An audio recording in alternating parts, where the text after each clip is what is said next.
Tonight, a major shakeup is putting millions on hold at City Hall. Mayor Cara Spencer is defending her decision to halt all new contracts tied to minority and women-owned businesses. But as our political editor Mark Maxwell reports, she's facing mounting criticism from civil rights advocates and former allies. Mark.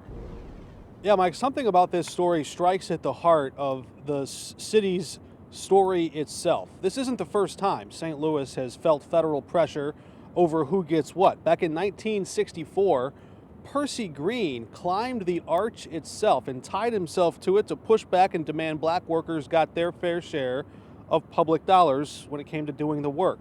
Today, voices like his are still climbing what feels to them like an uphill battle.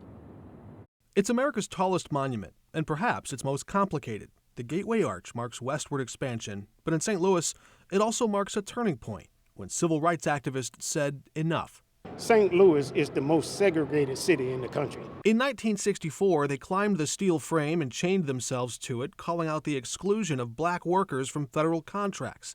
Since then, politicians have put pen to paper, promising more participation in the profits. You couldn't trust those in power to ensure that it gets done. Now, under pressure from the federal government, Mayor Cara Spencer is responding to federal letters threatening legal action over race-conscious policies. We're trying to address that, the language that is coming out of the White House here. At a Tuesday press conference, I asked the mayor if she's choosing money over her values. Are we choosing the money? No, I'm threading the needle to try to be as protective of our community as possible. She argues the city is still reeling from a devastating tornado and staring down the loss of millions in federal relief. Does this send a signal to the Trump administration that that kind of pressure works? Neither option is optimal, but I'm trying to pick the one that does the least harm. But that calculus has chilled longtime loyalties. David Jackson said he and other contractors are watching closely to see which firms win big projects at the airport,